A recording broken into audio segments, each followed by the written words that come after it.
Good morning, everybody. Welcome to Pre-Market News and Views by In the Money Stocks. My name's Nick Santiago. May 2nd here, first trading day of the month of May, and we're starting out with a pretty big pop in the morning. We have futures higher right now by about 6.25 points. Last night around 10 o'clock, news came out that Osama Bin Laden was killed last night, or killed last week, but they're confirming the death this morning. Futures just spiked higher, traded above the 1370 level. However, they have since come back in. They've since pulled back, and we'll have to see how this market plays out. It's been a pretty decent pullback, but you can see we're probably at a pretty fair support level. I think the market will open up right around this area here, 1366, 1355 on the E-mini futures, and that's the M contract. Okay, so a lot of news coming out last night. You see the big spike, the big pullback, but nonetheless, we're still pretty positive. You do have a pretty good pullback in gold, oil, and silver this morning. So there is a pretty good move lower in the GLD. GLD trading around 150, 130. It closed at 152.37. You also have the SLV, which closed at 46.88. and is now trading at $44 a share. So you have a pretty decent pullback in the SLV. I believe spot silver is trading around $45. So you got about a 3-point pullback in the spot. Now oil is trading down a little bit over $1 today. The USO is trading around 44.70 as we speak. Closed on Friday at 45.15. So all the commodities are getting a pretty decent little pullback.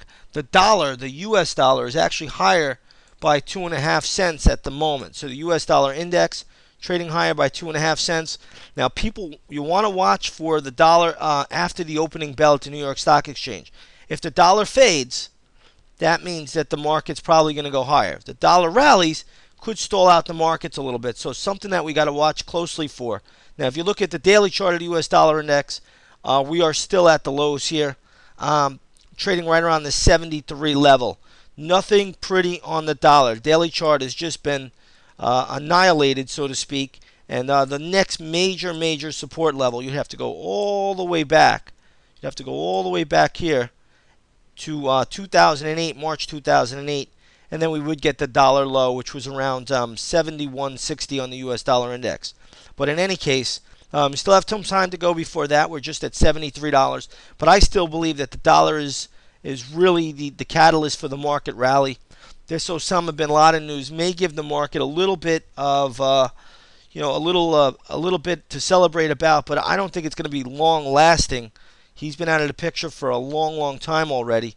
But pretty ironic, though, that almost 10 years later, they're reporting now that they've caught and killed Osama Bin Laden. So in any case, let's just watch the U.S. dollar. That's what you need to focus on. That's what I believe is the catalyst for the market rally. Dollar goes down, market goes up, and vice versa. Okay, couple stocks that you want to follow in the news today. I believe Cephalon was taken over or bought out. That's ticker symbol CEPH by Teva Pharmaceuticals for about $6.8 billion, I believe. But in any case, this stock is probably out of play right now. So I don't think there's a lot you could do with it. But it's a nice, if you own it, congratulations. But there's not really a lot that we could do with Teva.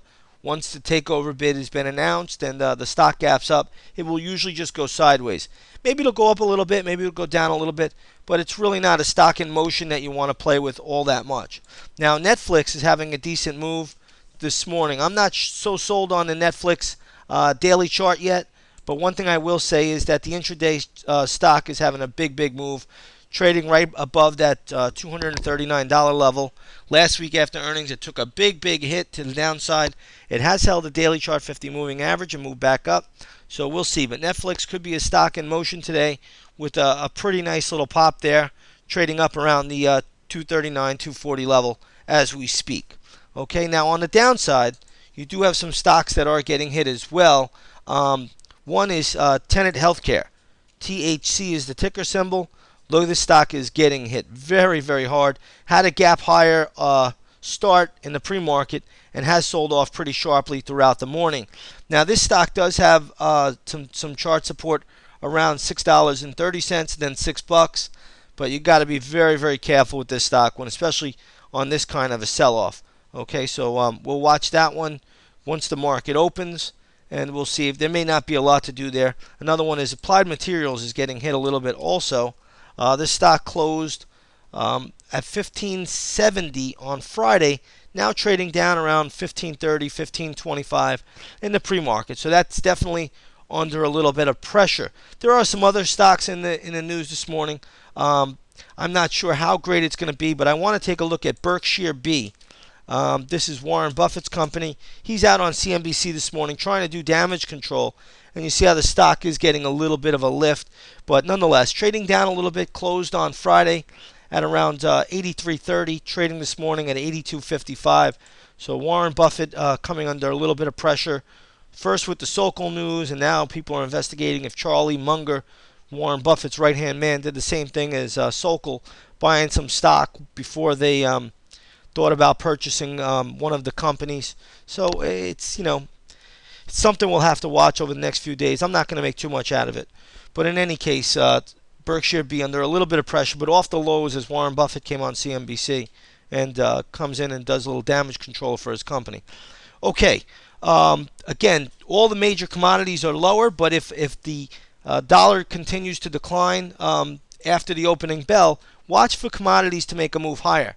I wouldn't be surprised to see silver, gold, oil, copper all make a little bit of a move higher. Now, last night the Asian markets were mixed a little bit. Nothing horrible, nothing great, but you did have the Shanghai index, which I feel is the most important. That was up about 25 points on the session, and you could say that was up 0.8%. The Nikkei index had a big move last night, up 1.5% or 154 points, closing above 10,000 on the Nikkei 225. So that's the first time it's closed above 10,000 in quite a while. But nonetheless, a pretty nice little move. The Shanghai is really the most important in my opinion. That usually affects most commodity stocks like Freeport-McMoRan, Cleveland Cliffs, U.S. Steel, and that had a pretty decent move last night. You had Australia down about 3 points, which is not a big deal, really flat. And the Sensex was down almost 0.75%, and that was down 138 points. So, again, I'm not going to make too much out of the Asian markets last night. We'll really just have to see really how our dollar trades. And even the Osama Bin Laden news, I think it's going to be a short-lived effect for the most part. Now, you want to watch the trading volume on Monday. Monday, the trading volume in the spiders or the diamonds is very, very light. The market's had a sensational move higher, really, since Options X concluded last month, and we've really gone straight up. And today, putting the icing on the cake with the Osama Bin Laden news, and the market's, gapping up. Will gap up nicely higher this morning to start the day. But it is a light volume Monday, as most Mondays are. So be a little bit on the cautious side going forward after this. But we're going to give the markets the benefit of the doubt on a light volume Monday. Okay, that's it from Pre-Market News and Views. I hope you enjoy the segment, and we'll see everybody on the charts. Have a great trading day, everybody.